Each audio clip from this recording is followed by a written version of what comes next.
ლანა ბლიაძის რუბრიკის დრო არის ჩვენს ახალ დღეში და დიდი სიამოვნებით მივესალმები მას ლანა დილამშვიდობისა. დილამშვიდობისა მეგობრებო, მოგესალმებით თქვენ და მივესალმებით ჩვენს მაყურებელს, ვიდრე სტუმარს მოვიხმობდე სტუდიაში ჯერ კეთვით თემის შესახებ. დარწმუნებული ვარ, თითოეულ თქვენგანს ერთხელ მაინც გინატრიათ, რომ სხვისი თვალით დაგენახათ საკუთარი თავი. გაგჩენიათ კითხვები, თუ როგორ აღგიქვამენ სხვები, რას ფიქრობენ თქვენზე და ეს ბუნებრივიცა, რადგან გარკვეულწილად ჩვენი წარმატება სწორედ სხვების აღქმაზეა დამოკიდებული, იმიტომ რომ გვინდა თუ არ გვინდა, თითოეული ჩვენგანი ვართ პროდუქტი, იგივე ბრენდი, რომელიც ზოგი კარგადაა შეფუთული, ზოგი ნაკლებად კარგად.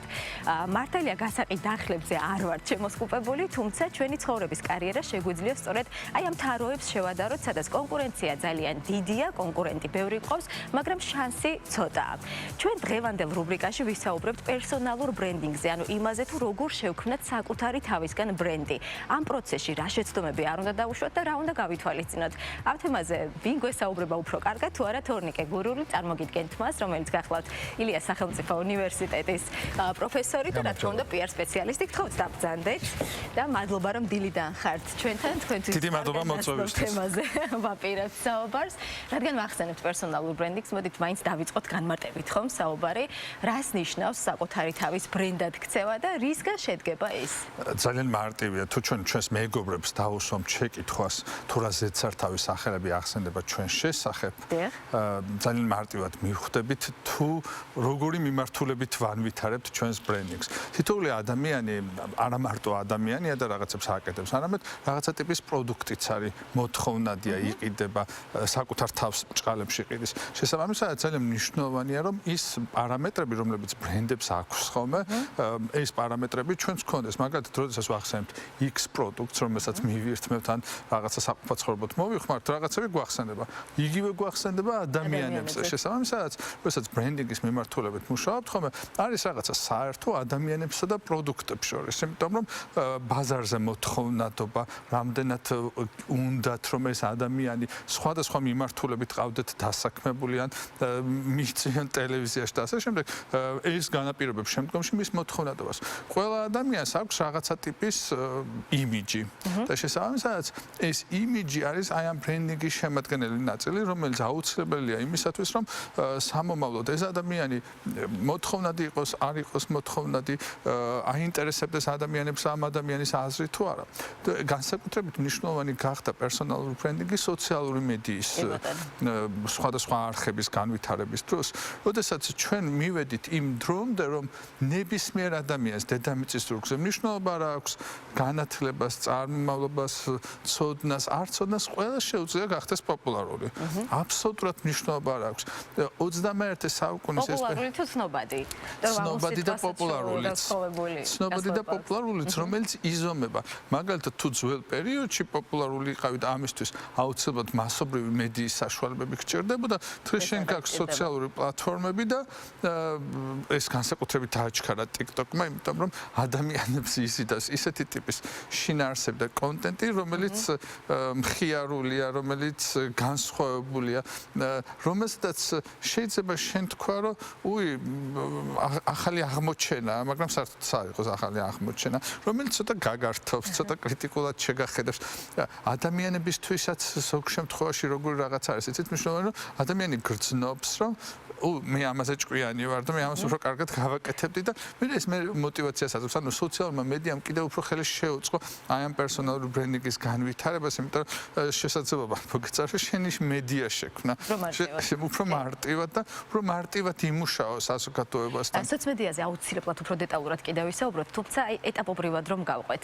ვიცით ბრენდის კონკრეტული ფილოსოფია როგორ იქმნება, ხო? აი თავისი არქეტიპებით და ასე შემდეგ. აი არქეტიპები, ტონი, ასე შემდეგ ფილოსოფია რაც არის ვიზუალური მხარე და ანუ ეს ვიცით, ხო? ღირებულებები. მაგრამ აი პერსონალურ ბრენდინგზე რას მივყვებით?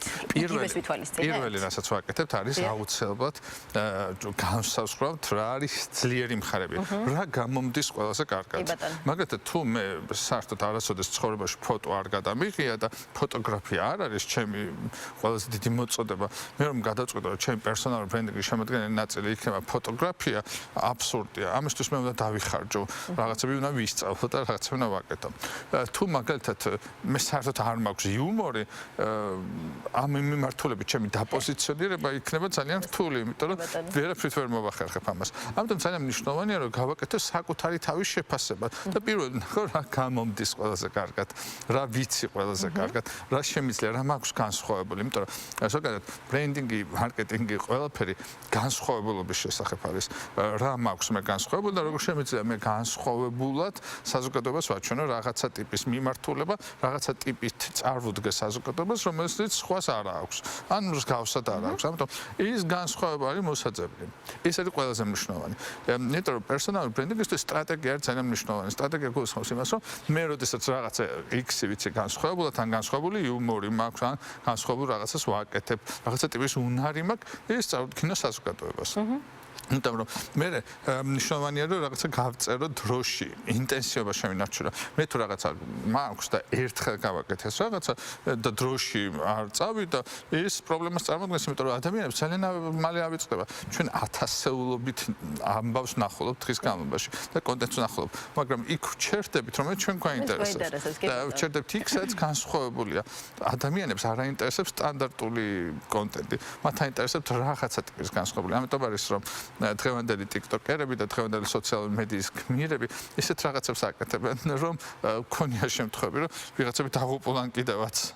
ამიტომ ძალიან მნიშვნელოვანია ის, რომ მუდმივობა და ინტენსივობა გქონდეს, რომ სულ მუდმივად ვაკეთოთ რაღაცა იმ მიმართულებით, რომელი მიმართულებითაც გვინდა ჩვენი შედავიჭიროთ. თუ ჩვენ ამას არ გავაკეთებთ, საზოგადოებას მალე ვავიწყდებით.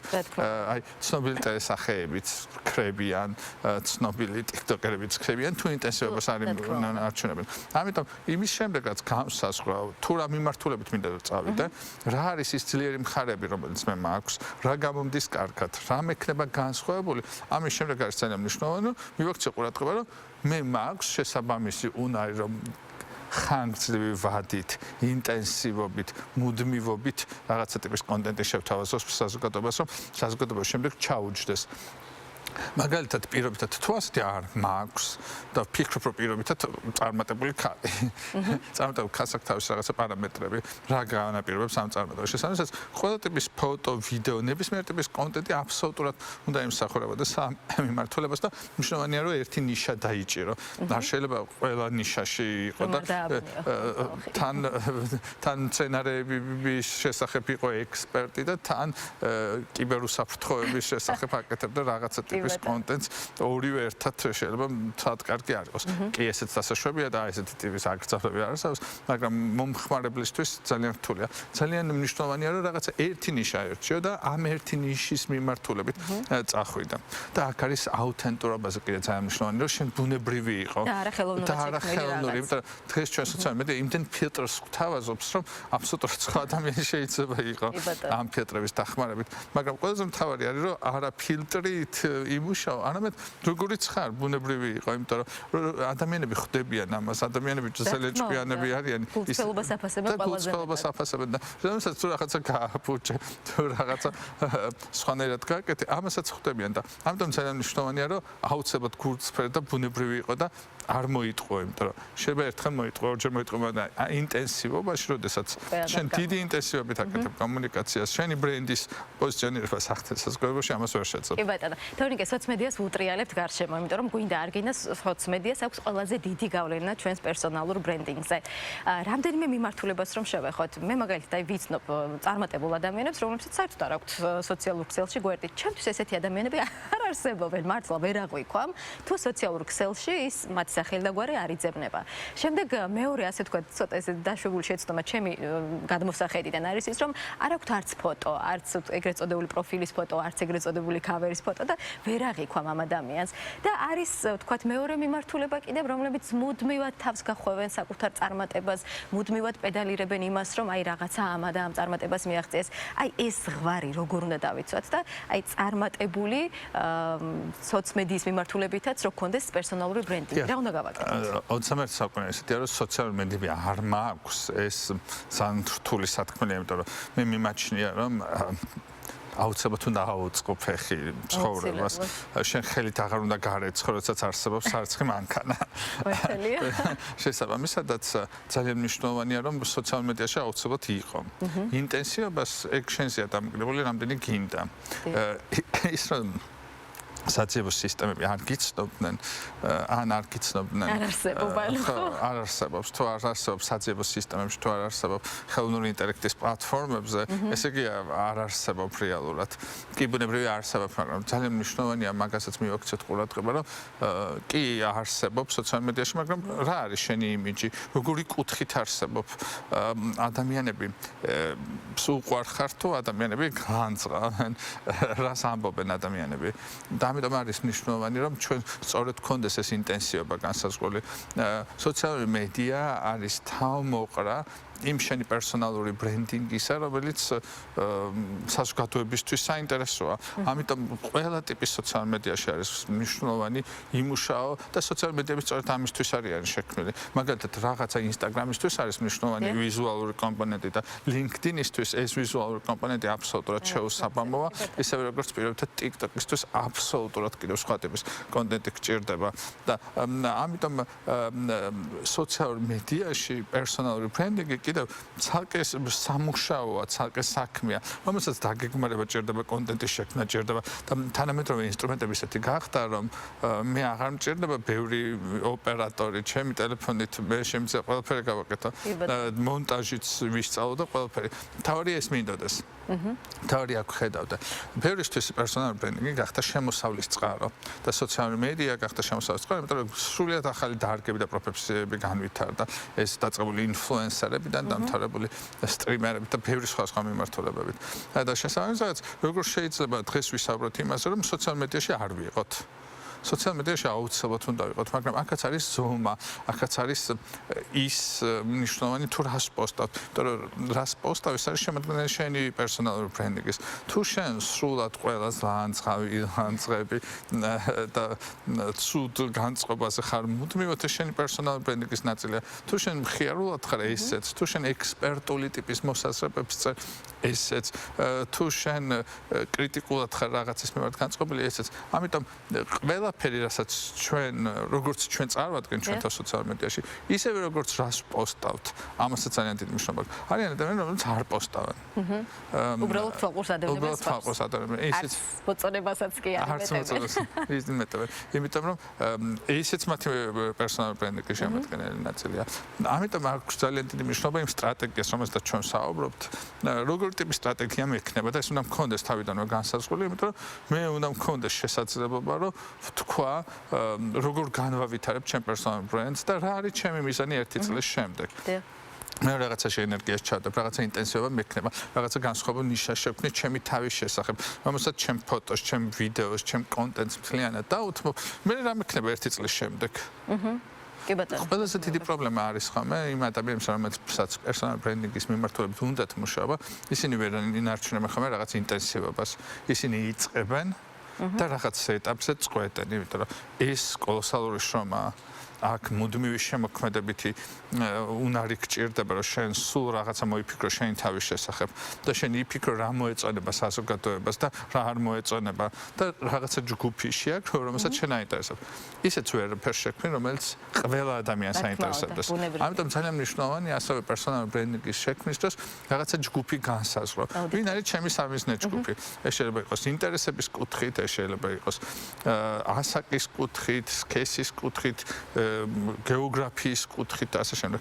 ანუ იმასაც მნიშვნელობა აქვს, ვისთვის ვაკეთებ ამ ყველაფერს, იმიტომ რომ სხვა ტიპის ადამიანს, სხვა სეგმენტ შეიძლება ერთი და იგივე კონტენტი არ მოწონდეს. ამიტომ, როდესაც შენ პერსონალური ბრენდინგის მიმართულებით მუშაობ, მნიშვნელოვანია ზუსტად განსაზღვრო სამიზნე ჯგუფი, რომელი სამიზნე ჯგუფისთვის აკეთებ რაღაცა ტიპის აქტივობას. თუ მაგათაც ჩემი მთავარი თემა რა უფრო ძვირად ღირებული იყო და უფრო მეტად გაიყიდო, ასე შემთხვევაში შენი სამიზნე ჯგუფი არიან ადამიანები, რომლებიც ადამიანური რესურსების მიმართულებით და კომპანიების ან ორგანიზაციების მენეჯმენტის მიმართულებით არიან დაკავებულები და შენ ისეთი კონტენტის შექმნა, რომელიც გართობასთან არის დაკავშირებული, შეიძლება საერთოდაც არ გამოგადგეს, მაგრამ თუ შენ გინდა იყო იუთუბერი, ასეთ შემთხვევაში საერთოდ სხვა ტიპის სტრატეგია გჭირდება და სხვა ტიპის პერსონალური ბრენდინგი გჭირდება.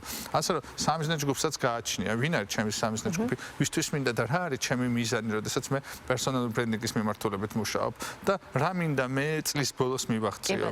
თორნიკე, რომ შევაჯამოთ ეს თემა, აი ვთქვათ ახლა გვიყურებენ ისეთი ადამიანები, რომლებიც ახლა არიან იმ ასაკში და იმ ეტაპზე, რომ ახლა იწყებენ საკუთარ თავის ბრენდად ქცევას. რა არის ის სამი ეტაპი, რომელიც აი აუცილებლად უნდა გააკეთონ? რით დაიწყონ? როგორ გააგრძელონ? პირველი აუცილებლად უნდა დავიწყოთ საკუთარი თავით და უნდა ვკითხოთ ჩვენს ახლობლებს ვკითხოთ, თუმცა იმ ახლობლებს არა, ვისაც ყველაზე მეტად უყვარვართ. დედას არა და მამას არა. იმიტომ რომ მათ ყველაზე მეტად უყვარვართ. სხვებს ვკითხეთ, რომ რა გამომდეს ყველაზე კარგად. რა არის ის ნიშა, რომელიც მე შემიძლია დავიკავო? რა შემთხვევებში გქონდა განცდა იმისა, რომ მე ეს ყველაზე კარგად გამომივიდა? რა არის ის უნარები, რომელიც მე განსაკუთრებული მაქვს? და მე დაფიქრდა, რომ ამ მიმართულებით წახვიდე და გააკეთო რაღაცა ტიპის სტრატეგია, რომ დაგეგმო 1 წლის შემდეგ სად იქნები, რას ფიქრობენ ადამიანები ჩემ შესახებ და რა არის ის ძირითადი მიმართულებები, რომელსაც მე მექნება რაღაცა ტიპის ინტენსივობა და რა რესურსის ჩადება მინდა მე ამაში. მე მინდა ამაში დიდი რესურსის ჩადება, ყოველდღიური კონტენტის შექმნა, თუ მე ამაში ძალიან იშვიათად ვიქნები და ამაზე იშვიათად დავივაკავებ ჩემ დროს. სწორედ ეს არის მნიშვნელოვანი და ამიტომ ამ მიმართულებით საკუთარ თავის აღმოჩენის, სწორი სამიზნე ჯგუფის განსაზღვრით და მე ინტენსიური კონტენტის მომზადებით შევძლებ პერსონალურ ბრენდინგის სწრაფ შედეგის მიღებას. ძალიან დიდი მადლობა თქვენ საინტერესო საუბრისთვის. ჩვენს მაყურებელს მე კიდევ ერთხელ შევახსენებ, რომ ჩვენ საუბრობდით იმაზე, თუ როგორ უნდა შევქმნათ საკუთარი თავისგან ბრენდი. ჩვენი სტუმარი კი იყო თორნიკე გურული, რომელიც ილიას უნივერსიტეტის პროფესორი და PR სპეციალისტი. გახლავთ, მე გემშვიდობებით და ყველას წარმატებულ და ბედნიერ დღეს გისურვებთ.